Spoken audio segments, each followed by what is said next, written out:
दोस्तों, आपने कभी ना कभी ज़रूर सोचा होगा कि अगर पुतिन यूक्रेन पर न्यूक्लियर वेपन्स का यूज़ कर देते हैं तो फिर क्या होगा। तो आइए इसी सवाल का जवाब ढूंढते हैं। But as President Putin becomes more and more desperate, he may take desperate measures. And you've said yourself, this is a very dangerous moment. How likely do you think he is to use tactical nuclear weapons?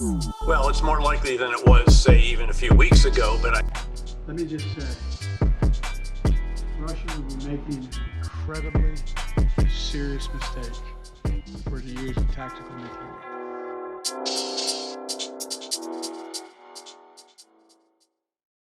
दोस्तों, 25 अक्टूबर 2022 को संयुक्त राष्ट्र में Moscow के राजदूत ने संयुक्त राष्ट्र महासचिव एंटोनियो गुटरेस और संयुक्त राष्ट्र सुरक्षा परिषद से कहा कि राष्ट्रपति पुतिन और उनकी सरकार यूक्रेन में रूसी सेना के खिलाफ एक डर्टी बॉम्ब के इस्तेमाल को रशियन फेडरेशन के खिलाफ एक परमाणु हमले के रूप में मानती है।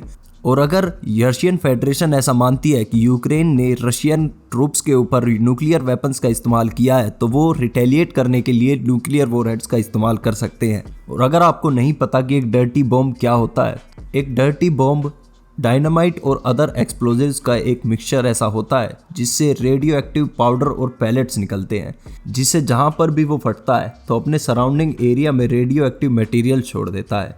लेकिन ये एटॉमिक बॉम्ब जितना खतरनाक नहीं होता। और इसी के साथ साथ प्रेसिडेंट पुतिन ने ये भी कहा था कि अगर रशियन टेरिटरी के ऊपर कुछ भी अनवांटेड होता है तो वो अपनी टेरिटरी को डिफेंड करने के लिए न्यूक्लियर वॉरहेड्स का इस्तेमाल करने से भी बिल्कुल पीछे नहीं हटेंगे। तो दोस्तों, ऐसे में सवाल ये उठता है कि क्या रशिया न्यूक्लियर वॉरहेड्स का इस्तेमाल करेगा, और अगर करेगा तो उसके क्या कॉन्सिक्वेंसेस होंगे। क्या इससे वर्ल्ड वॉर 3 स्टार्ट हो सकती है या फिर रशिया का भी नामो निशान मिट सकता है। आइए जानने की कोशिश करते हैं। सबसे पहला तो आप यही सोचते होंगे कि जैसे ही रशिया यूक्रेन पर न्यूक्लियर वॉरहेड्स का इस्तेमाल करेगा, यूक्रेन को सरेंडर करना पड़ेगा, जैसे हिरोशिमा और नागासाकी में एटॉमिक बॉम्ब्स का इस्तेमाल करने के बाद जापान को सरेंडर करना पड़ा था। लेकिन हो सकता है आप यहाँ पर थोड़े से गलत हो, जिसकी वजह आपको वीडियो में आगे पता चलेगी। लेकिन दूसरा आउटकम यह हो सकता है कि सारे नेटो देश मिलकर रशिया पर अटैक कर दें और रशिया को निस्तनाबूद कर दें। और जहाँ तक एक्सपर्ट्स का मानना है, जैसे ही रशिया यूक्रेन पर न्यूक्लियर वॉरहेड्स का इस्तेमाल करेगा, चाइना और इंडिया भी उससे अपना सपोर्ट वापस ले लेंगे और रशिया की हालत बोस्निया और ईरान जैसी होकर रह जाएगी। क्योंकि अभी नेटो कंट्रीज इस वॉर को सिर्फ रोकने के लिए कोशिश कर रही है, लेकिन जैसे ही न्यूक्लियर वॉरहेड्स का इस्तेमाल होगा, वैसे ही पूरी दुनिया और नेटो रशिया के खिलाफ खड़ी हो जाएंगी। लेकिन चलिए एक बार को मान लेते हैं कि रशिया इतनी बड़ी बेवकूफ़ी करता है और न्यूक्लियर वेपन्स का इस्तेमाल कर लेता है, तो सबसे बड़ा सवाल यही होगा कि क्या यूक्रेन सरेंडर करता है। क्योंकि अगर यूक्रेन ने सरेंडर नहीं किया तो रशिया वो अपना आखिरी हथियार भी खो देगा, जिससे वो नेटो और अमेरिका को अभी तक डराता हुआ आया है। और इसकी पॉसिबिलिटीज़ काफ़ी हाई हैं, क्योंकि न्यूक्लियर वेपन्स उतने खतरनाक नहीं होते जितना शायद आप लोग समझते हैं, स्पेशली कॉम्बैट कंडीशंस में।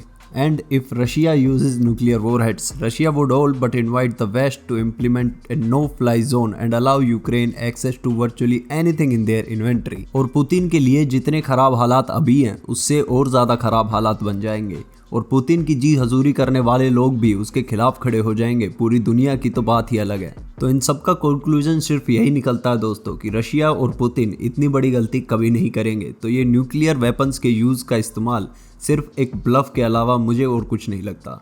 बाकी जो भी होगा हम आपको रिपोर्ट करते रहेंगे। जय हिंद, जय भारत।